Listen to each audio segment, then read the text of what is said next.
بسم اللہ الرحمن الرحیم نحمدہ ونصلی علی رسولہ الکریم اما بعد فاعوذ باللہ من الشیطان الرجیم۔ عزیز طلباء السلام علیکم۔ عزیز طلباء، ہم نے سبق نصوص اور سلیم کی گفتگو کا آغاز کیا تھا۔ پچھلے لیکچر میں ہم نے اس کے مصنف کے تعارف کا جو ہے ذکر کیا، اس کے حالات زندگی، اس کی خصوصیات، اس کی اہم تصانیف، ان سب کو ہم نے جو ہے وہ پڑھا۔ آج ہم سبق نصوص اور سلیم کی گفتگو کا جو خلاصہ ہے اس کو ڈسکس کرتے ہیں، اور اس کے ساتھ ساتھ جو بورڈ کے ایگزام میں خلاصہ لکھنے کا جو ایک طریقہ ہوتا ہے، خلاصہ لکھنے کے لیے جو ضروری ہدایات ہوتی ہیں ان کو بھی آج جو ہے وہ ڈسکس کرتے ہیں۔ تو طلباء آغاز کرتے ہیں۔ سب سے پہلے دیکھیں جو خلاصہ لکھنے کے لیے جو اہم چیزیں ہیں جن کو مد نظر رکھنا ضروری ہے، اہم باتیں وہ ہم دیکھ لیتے ہیں۔ پہلی چیز تو یہ کہ سبق کی جو خلاصہ ہے وہ آپ نے کتنا لکھنا ہے، اس کی لینتھ کتنی ہونی چاہیے، اس کی طوالت کتنی ہونی چاہیے۔ تو طوالت جو ہے کسی بھی خلاصے کو لکھتے ہوئے، کسی سبق کا خلاصہ لکھتے ہوئے وہ کیا ہے کہ اصل سبق کا 1/3 ہونا چاہیے۔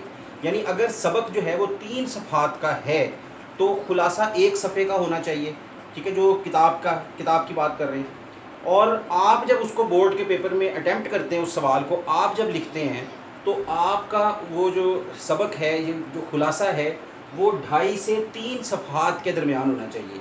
2.5 صفحات سے کم نہ ہو اور 3 صفحات سے زیادہ نہ ہو۔ میکسیمم زیادہ سے زیادہ جو آپ کے پاس جگہ ہے بورڈ کے ایگزام میں لکھنے کے لیے وہ 3 صفحات ہیں۔ 3 صفحات سے کم نہ ہو نہ زیادہ ہو۔ اس کی وجہ یہ ہے کہ اگر زیادہ لکھیں گے تو ظاہری بات ہے خلاصہ اتنا طویل نہیں ہوتا، اور پھر اس کے نمبر جو ہے وہ کٹیں گے آپ کے۔ اور اگر کم لکھ دیں گے، بہت زیادہ مختصر کر دیں گے تو پھر چیک کرنے والا یہ سمجھتا ہے کہ شاید بچے نے بہت سے جو اہم واقعات تھے، بہت سے اہم نکات جو تھے وہ شاید جو ہے وہ بیچ میں نہیں لکھے ہوں گے۔ تو خلاصے کی لینتھ جو ہے وہ 2.5 سے 3 صفحات ہونی چاہیے۔ پھر ترتیب اور تسلسل، یعنی واقعات جو آپ کے سبق میں آئے ہیں، جس ترتیب سے وہ سبق میں موجود ہیں اسی ترتیب سے، اسی تسلسل سے آپ کے خلاصے میں بھی ہونی چاہیے۔ پوائنٹس جس ترتیب سے آپ کے اصل سبق میں ڈسکس ہوئے، آپ نے خلاصے میں بھی اس کو اسی تسلسل سے، اسی ترتیب سے جو ہے وہ ڈسکس کرنا ہے، اسی ترتیب سے جو ہے وہ لکھنا ہے آپ کو۔ اس کا بڑا خیال رکھیں۔ اور پھر جو اہم نکات ہیں، جو بھی اس سبق کے اہم پوائنٹس ہیں، وہ کیا کریں گے کہ آپ ان کو مارکر سے نمایاں کر دیں گے۔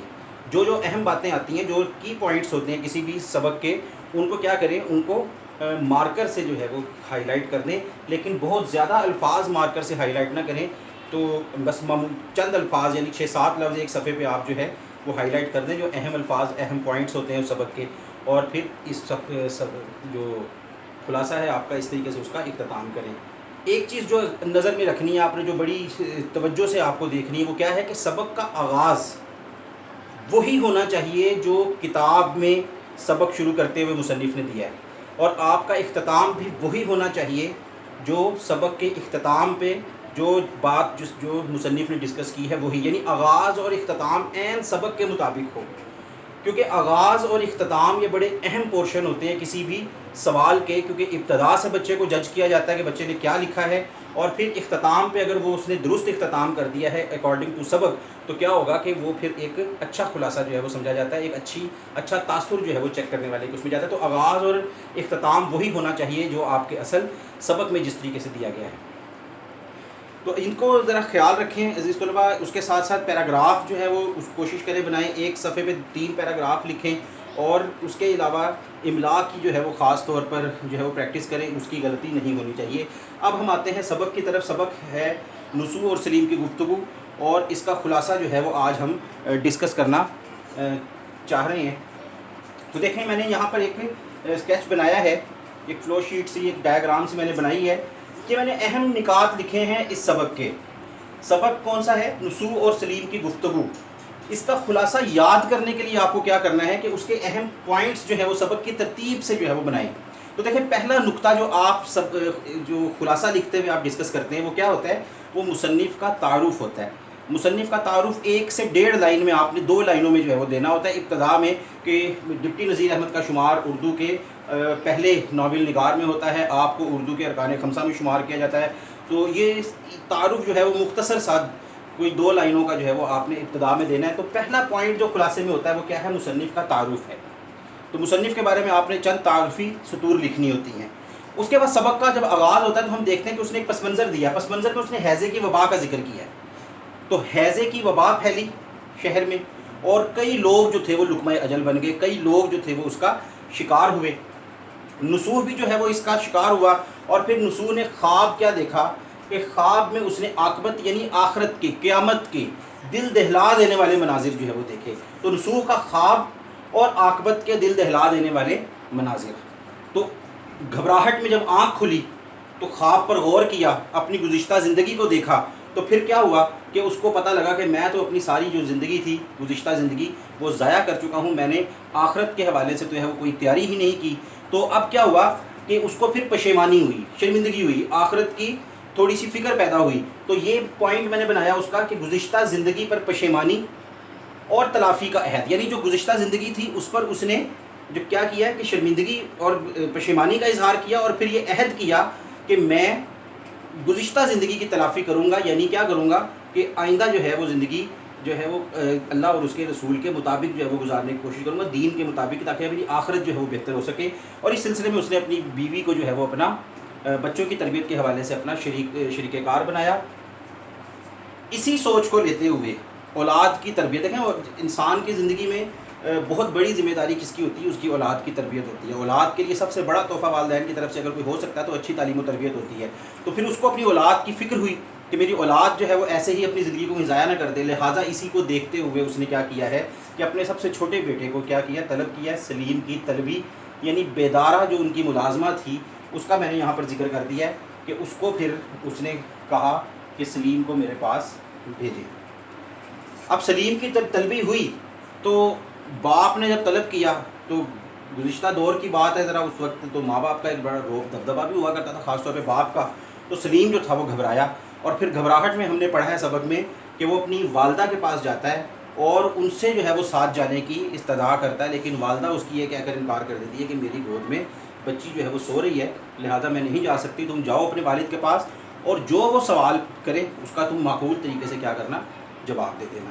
تو سلیم جو تھا پھر گھبراتا ہوا کیا کرتا ہے کہ اپنے والد کے پاس پہنچ جاتا ہے. والد جو ہے وہ اس سے مدرسے جانے کے متعلق پوچھتے ہیں کہ تم ابھی تک مدرسے نہیں گئے, مدرسے جانے سے متعلق سوال. تو پوچھتا ابھی تک مدرسے نہیں گئے, تو اس نے کہا بس ابھی جاتا ہوں. انہوں نے کہا اکیلے جاتے ہو, بھائی کے ساتھ کیوں نہیں جاتے؟ تو پھر اس کے بھائی کے بارے میں جو ہے وہ ذکر شروع ہوتا ہے کہ وہ سلیم جو ہے وہ اپنے والد کو بتاتا ہے کہ میرے بڑے بھائی کے کیا ہو رہے ہیں, امتحان ہو رہے ہیں. اور وہ امتحان کی تیاری کے سلسلے میں کیا کرتے تھے, ہم نے پڑھا کہ وہ اپنے دوست کے ہاں چلے جاتے تھے اور پھر وہاں سے سیدھے اسکول جاتے ہیں. تو سلیم جب کہتا ہے میں اسکول پہنچتا ہوں تو بڑے بھائی کو اسکول ہی میں پاتا ہوں, اس لیے میں اس کے ساتھ نہیں جا سکتا. پھر جب باپ اس کو یہ پتہ لگتا ہے کہ بچہ امتحان کی, بیٹا ایک امتحان کی تیاری کے لیے کسی دوست کے گھر جا رہا ہے, اپنے کسی ہم جماعت کے گھر جا رہا ہے, تو وہ اس سے پوچھتا ہے کہ گھر میں کیوں نہیں کرتا وہ تیاری, دوست کے گھر کیوں جاتا ہے, گھر میں کیوں نہیں پڑھتا؟ تو اس کو بتایا جاتا ہے کہ بڑے بھائی کے پاس جو ہے وہ ہر وقت گنجفہ اور شطرنج یعنی کھیل وغیرہ جو ہے وہ بازیاں لگتی رہتی ہیں, تو صحیح توجہ نہیں دے پاتا.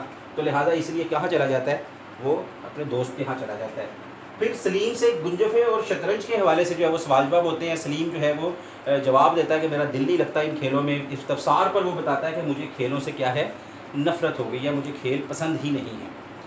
تو باپ اس کا حیران ہوتا ہے کیونکہ اس نے اپنے اسی بیٹے کو جو ہے وہ پہلے کھیل کے پیچھے دیوانہ بنا دیکھا تھا, اور اب وہ کہہ رہا ہے کہ مجھے کھیلوں سے نفرت ہے. لہذا باپ نے حیرانی کے عالم میں جب اس سے پوچھا تو پھر اس نے اپنی جو زندگی میں تبدیلی آئی ہے کہ کس طرح اس سے کھیل سے جو ہے وہ اس کو نفرت ہوئی ہے یا کھیل سے وہ اکتایا ہے. تو پھر وہ 4 لڑکوں کا جو ہے وہ ذکر آتا ہے اور ان کی وہ خصوصیات کا جو ہے وہ ذکر کرتا ہے کہ 4 لڑکے محلے میں, اور پھر نہ کسی سے لڑتے ہیں, نہ جھگڑتے ہیں, نہ گالی دیتے ہیں, چاروں آپس میں بھائی ہیں, اور یہ اس طریقے سے.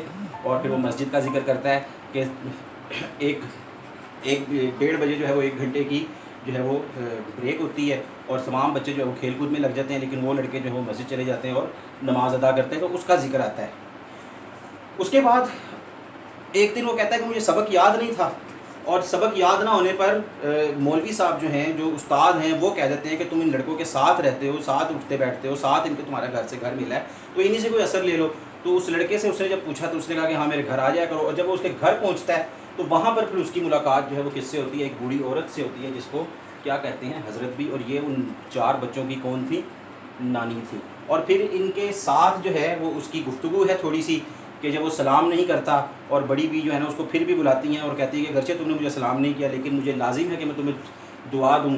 بیٹا بھلے مانسوں کا دستور ہے کہ اپنے سے بڑا جو کوئی بھی مل جائے، جان پہچان ہو یا نہ ہو، اس کو سلام کر لیا کرتے ہیں۔ تو سلیم جو ہے وہ اس طریقے سے شرم سے پانی پانی ہوتا ہے، اور پھر کہتا ہے کہ میں ان کے گھر میرا آنا جانا لگا رہا، وہ مجھے اپنی بیٹوں کی طرح جو ہے وہ چاہنے لگیں، اور یوں آہستہ آہستہ میرے دل سے جو ہے وہ کھیلوں کے لیے میرے دل میں نفرت جو ہے وہ پیدا ہو گئی۔ تو یہ جو پھر یہ اختتام آپ کا اسی طریقے سے اس گفتگو کے ساتھ ہی اختتام ہوگا۔ اختتام اور ابتدا میں نے آپ سے کہا کہ خاص طور پر جو ہے اس کا خیال رکھیں، وہی ہونی چاہیے جو آپ کے نصابی سبق میں جو ہے وہ دیا گیا۔ جس انداز میں سبق کو شروع کیا گیا، اپنا خلاصہ بھی اسی انداز میں شروع کریں، اور جن باتوں پر جس انداز میں سبق کو اختتام کیا گیا ہے، ایسے ہی آپ بھی اپنے خلاصے کا اختتام کریں۔